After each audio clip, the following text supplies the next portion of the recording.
ಓಂ ಶಾಂತಿ. ಗುಲ್ಜಾರ್ ದಾದಿಜಿಯವರ ಮಧುರ ವಾಕ್ಯಗಳು. ಇದರ ಮುಂದಿನ ಭಾಗ. ಜೀವನದ ಎಲ್ಲ ಸಂಬಂಧಗಳ ನಡುವೆ ಪ್ರತಿಯೊಬ್ಬರಿಗೂ 3 ವಿಶೇಷ ಸಂಬಂಧಗಳಿವೆ.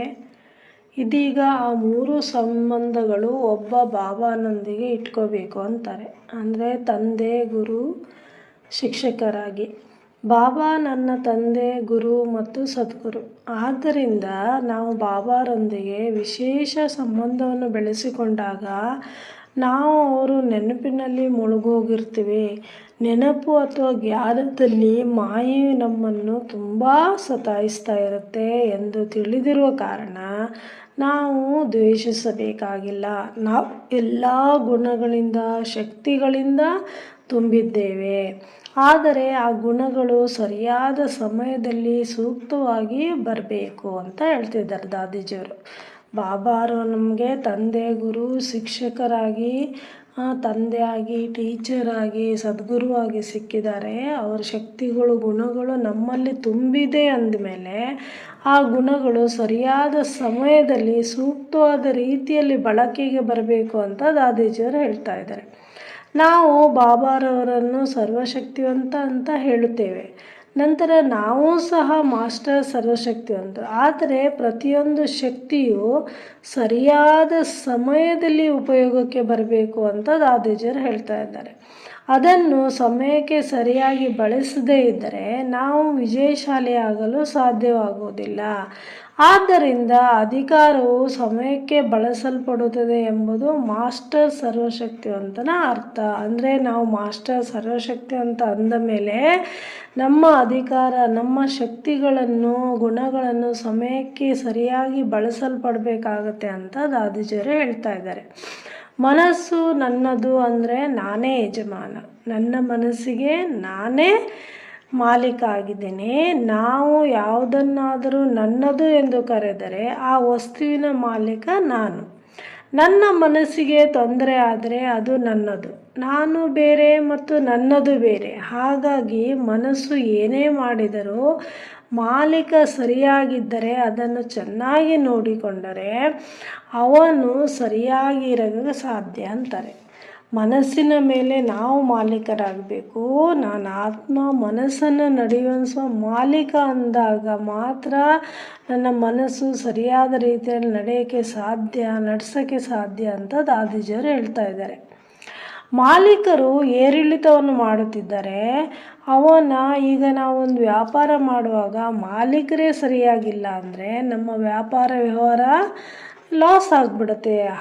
ಅದೇ ರೀತಿಯಾಗಿ ನಾನು ಮನಸ್ಸಿನ ಮಾಲೀಕ. ಈ ನಶೆಯಲ್ಲಿ ಇರುವುದರಿಂದ ಮನಸ್ಸು ನಮಗೆ ಏನೂ ಹಾನಿ ಮಾಡೋದಲ್ಲ ಅಂತ ಹೇಳ್ತಿದ್ದಾರೆ ದಾದಿಜಿಯವರು. ಮನಸ್ಸು ಯಾವಾಗಲೂ ನನ್ನನ್ನು ಬೆಂಬಲಿಸ್ತದೆ ಮತ್ತು ನನ್ನನ್ನು ಯಾವಾಗಲೂ ತೊಂದರೆಗೆ ಒಳಪಡಿಸುವುದಿಲ್ಲ.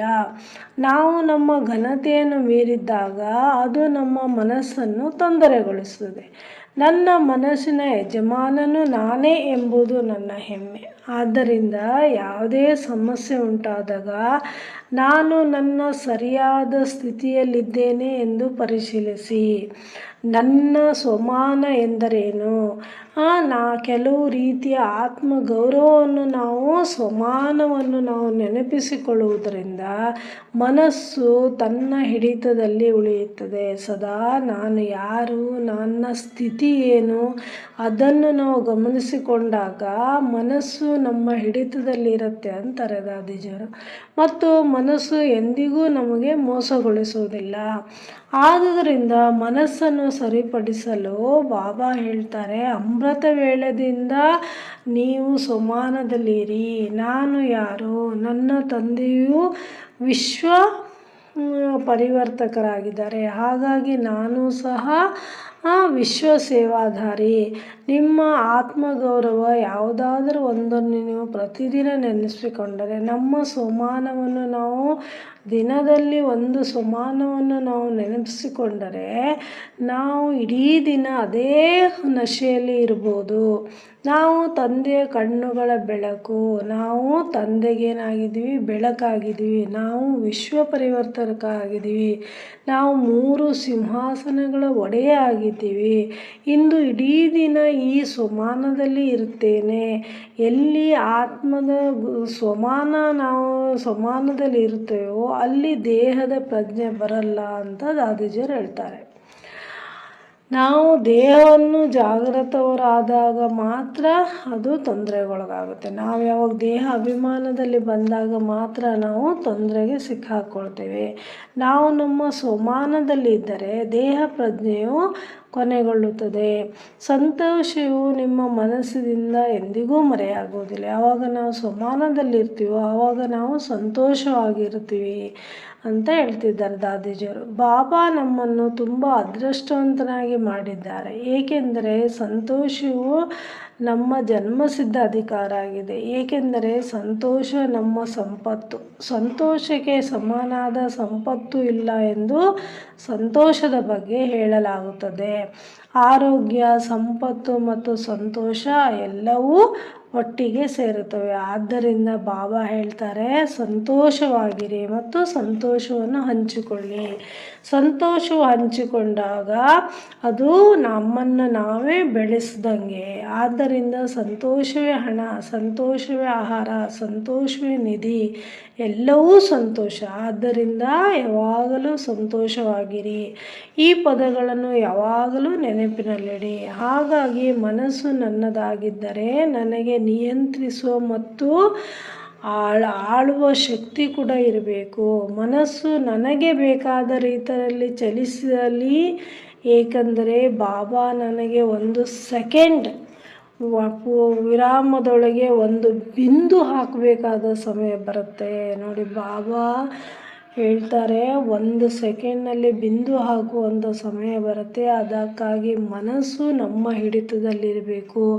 ಮನಸ್ಸನ್ನು ನಿಯಂತ್ರಣ ಮಾಡುವ ಕಂಟ್ರೋಲಿಂಗ್ ಪವರು ನಮ್ಮಲ್ಲಿ ಇರಬೇಕು ಅಂತ ದಾದಿಜಿಯವರು ಹೇಳ್ತಾ ಇದ್ದಾರೆ. ಸಮಯ ಬಂದು ಅಭ್ಯಾಸ ಮಾಡದಿದ್ದರೆ ಆ ಸಮಯದಲ್ಲಿ ಅಭ್ಯಾಸ ಮಾಡಬೇಕು. ನಾವು 1 ಸೆಕೆಂಡ್ನಲ್ಲಿ ಬಿಂದು ಹಾಕುವಂಥ ಅಭ್ಯಾಸ ನಾವು ಮಾಡಬೇಕು. ಮತ್ತು ಸಮಯ ನಮಗೆ ವಿಮರ್ಶಾತ್ಮಕವಾದರೆ ಆ ಸಮಯದಲ್ಲಿ ಏನೂ ಅಭ್ಯಾಸ ಮಾಡಲು ಸಾಧ್ಯವಾಗುವುದಿಲ್ಲ. ನೋಡಿ, ಅಂತಿಮ ಸಮಯದಲ್ಲಿ ನಾವು ಮಾಡಿದ್ರೆ ಆಯಿತು ಅನ್ನುವಂಥ ಹುಡುಗಾಟಿಗೆಲ್ಲಿ ಬಂದರೆ ಆ ಅಂತಿಮ ಸಮಯದಲ್ಲಿ ನಮಗೆ ಆ ಬಿಂದು ಇಡುವಂಥ ಅಭ್ಯಾಸ ಮಾಡಲಿಕ್ಕೆ ಸಾಧ್ಯ ಆಗೋದಿಲ್ಲ ಅಂತ ದಾದಿಜಿಯವರು ಹೇಳ್ತಾರೆ. ಆ ಸಮಯದಲ್ಲಿ ಮಾಡುವ ಅಭ್ಯಾಸವು ನಮಗೆ ಉಪಯುಕ್ತವಾಗಿರುತ್ತೆ. ಅದಕ್ಕೋಸ್ಕರ ಡೈಲಿ ನಮ್ಮ ಸ್ವಮಾನದಲ್ಲಿ ನಾವು ನಮ್ಮ ಮನಸ್ಸಿನ ಮೇಲೆ ಕಂಟ್ರೋಲಿಂಗ್ ಪವರನ್ನು ತಂದ್ಕೊಂಡಾಗ ಮಾತ್ರ ನಮಗೆ ಸಮಯಕ್ಕೆ ಉಪಯೋಗ ಆಗುತ್ತೆ. ಹಾಗಾದರೆ ಬಾಬಾರವರು ನಮಗೆಲ್ಲ ಮಕ್ಕಳೇ ಹೀಗೆ ಮಾಡಿ ಎಂದು ಕೇಳಿದ್ದಾರೆ. ನಾನು ಹಾಕಬೇಕೆಂದಿರುವ ಸಮಯಕ್ಕೆ ಪೂರ್ಣ ವಿರಾಮ ಹಾಕಲಾಗಿದೆ ಎಂದು ನೀವೇ ಪರೀಕ್ಷಿಸಿಕೊಳ್ಳಿ. ನೋಡಿ, ಬಾಬಾ ನಮ್ಗೆ ಹೇಳ್ತಾ ಇದ್ದಾರೆ, ನಾನು ಬಿಂದು ಇಡುವಂತಹ ಆ ಒಂದು ಸ್ಟೇಜಿಗೆ ಇದ್ದೇನಾ? ನಮ್ಮನ್ನೇ ನಾವು ಗಮನ ಇಟ್ಕೊಳ್ಬೇಕು.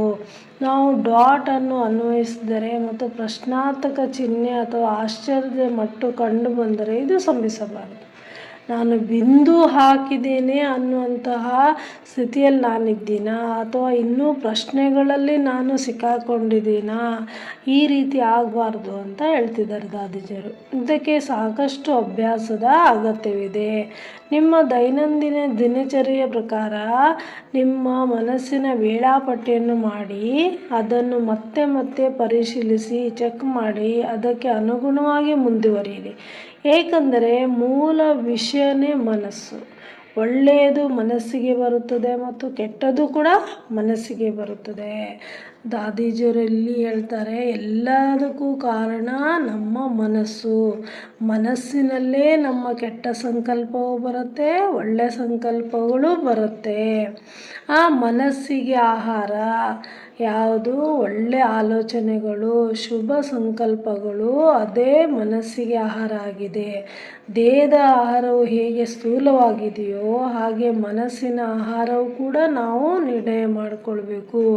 ಮನಸ್ಸನ್ನು ನಾವು ಸರಿಯಾದ ಅದಕ್ಕೆ ಕೂಡ ಸಂಕಲ್ಪ, ಶುದ್ಧ ಸಂಕಲ್ಪ ಅನ್ನುವಂಥ ಭೋಜನ ನಾವು ಸದಾ ನೀಡ್ತಾ ಇರಬೇಕು ಅಂತ ದಾದಿಜಿಯರು ಹೇಳ್ತಾ ಇದ್ದಾರೆ. ಎಲ್ಲವೂ ದಿಢೀರಾಗಬೇಕು, ಅದಕ್ಕೆ ಸದಾ ಸಿದ್ಧರಾಗಿರಬೇಕು. ಈಗ ಸಮಯ ಟೈಮ್ ಎಲ್ಲವೂ ಅಚಾನಕ್ಕಾಗಿ ಆಗುತ್ತೆ, ನಾವು ಸದಾ ಸಿದ್ಧರಾಗಿರಬೇಕು. ಈ ದೀರ್ಘಾವಧಿಯ ಪ್ರಯತ್ನ ಮಾತ್ರ ದೀರ್ಘಾವಧಿಯ ಪ್ರತಿಫಲವನ್ನು ನೀಡುತ್ತದೆ. ಇದಕ್ಕಾಗಿ ನಾವು ಏನು ಮಾಡಬೇಕು, ತುಂಬ ಟೈಮ್ನ ಪ್ರಾಕ್ಟೀಸ್ ನಾವು ಮಾಡಿಕೊಂಡಾಗ ಮಾತ್ರ ನಮಗೆ ಪ್ರತಿಫಲ ಸಿಗುತ್ತೆ ಎಂದು ಬಾಬಾ ಹೇಳುತ್ತಾರೆ. ಅದಕ್ಕಾಗಿ ಬಾಬಾ ಈ 3 ವಿಷಯಗಳನ್ನು ಮತ್ತೆ ಮತ್ತೆ ಹೇಳ್ತಾ ಇದ್ದಾರೆ. ಇದಕ್ಕೆ ಸಾಕಷ್ಟು ಅಭ್ಯಾಸದ ಅಗತ್ಯವಿದೆ. ಸಮಯ ಅಚಾನಕ್ ಬರುತ್ತದೆ, ನಾವು ಚೆನ್ನಾಗಿರುತ್ತದೆ.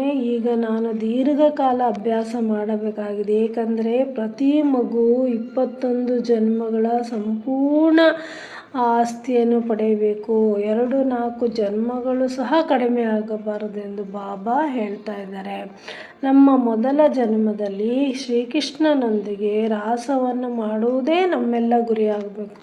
ನಾವು ಪ್ರತಿಯೊಬ್ಬ ಆತ್ಮಗಳು 21 ಜನ್ಮಗಳವರೆಗೂ ನಾವು ಸಂಪೂರ್ಣ ಆಸ್ತಿಯನ್ನು ಪಡ್ಕೊಳ್ಬೇಕನ್ನೋದೇ ಬಾಬಾರವರ ಇಷ್ಟ ಅಂತ ಹೇಳ್ತಾ ಇದ್ದಾರೆ. ಮತ್ತು ನಾವು ಮೊದಲ ಜನ್ಮದಲ್ಲಿ ಶ್ರೀಕೃಷ್ಣನೊಂದಿಗೆ ಬರ್ತೇವೆ, ಅವನ ಜೊತೆಗೆ ನಾವು ಜನ್ಮವನ್ನು ಪಡ್ಕೊಳ್ತೇವೆ, ಅವನ ಜೊತೆಗೆ ನಾವು ರಾಸವನ್ನು ಮಾಡೋದೇ ನಮ್ಮೆಲ್ಲರ ಗುರಿಯಾಗಬೇಕು ಅಂತ ಬಾಬಾರವರು ಹೇಳ್ತಾ ಇದ್ದಾರೆ. ಗುರಿಗಳನ್ನು ಹೊಂದಿರುವುದು, ನಾವು ಪರಮಾತ್ಮನ ಮಕ್ಕಳು, ಪರಮಾತ್ಮ ನಮ್ಮ ಜೊತೆಗಾರ, ಆದ್ದರಿಂದ ಏನಾಗುವುದಿಲ್ಲ. ಈ ಸಂಕಲ್ಪ ಮತ್ತು ಅಮಲು ಯಾವಾಗಲೂ ಉಳಿಯುತ್ತದೆ. ನಾವು ಯಾವಾಗಲೂ ಸದಾ ಈ ನಶೆಯಲ್ಲಿರಬೇಕು. ನಾವು ಪರಮಾತ್ಮನ ಮಕ್ಕಳು, ಪರಮಾತ್ಮ ನಮ್ಮ ಜೊತೆಗಾರ ಆಗಿರುತ್ತಾರೆ. ಈ ಸಂಕಲ್ಪ ಸದಾ ನಮ್ಮಲ್ಲಿ ನಶೆ ಏರಿಸುತ್ತೆ ಅಂತ ಹೇಳ್ತಿದ್ದಾರೆ. ಆದ್ದರಿಂದ ನೀವು ಮನಸ್ಸಿಗೆ ಯಾವ ನಿರ್ಣಯವನ್ನು ನೀಡುತ್ತೀರೋ ಅದು ಹಾಗೆ ಮಾಡೋದು. ಅದಕ್ಕೋಸ್ಕರ ಮನಸ್ಸಲ್ಲಿ ನೀವು ಯಾವ ನಿರ್ಣಯವನ್ನು ತಗೊಳ್ತೀರೋ ಅದು ಹಾಗೇ ಮಾಡುತ್ತೆ. ಅಂದರೆ ಇಲ್ಲಿ ಮನಸ್ಸಿಗೆ ದಾದೀಜಿಯವರು ತುಂಬ ಇಂಪಾರ್ಟೆನ್ಸ್ ಕೊಡ್ತಾ ಇದ್ದಾರೆ. ಮನಸ್ಸಿಗೆ ನಾವು ಯಾವ ರೀತಿಯಾದ ಸಂಕಲ್ಪವನ್ನು ಹಾಕ್ತೀವೋ ಅದೇ ರೀತಿಯನ್ನು ನಾವು ಮಾಡ್ತೀವಿ. ಅದಕ್ಕೋಸ್ಕರ ಸದಾ ಮನಸ್ಸಿಗೆ ಶುಭ ಸಂಕಲ್ಪದ ಅನ್ನುವಂಥ ಭೋಜನವನ್ನು ನೀಡಿ ಅಂತ ಗುಲ್ಜಾರ್ ದಾದೀಜಿಯವರು ನಮಗೆ ತಿಳಿಸ್ತಾ ಇದ್ದಾರೆ. ಓಂ ಶಾಂತಿ.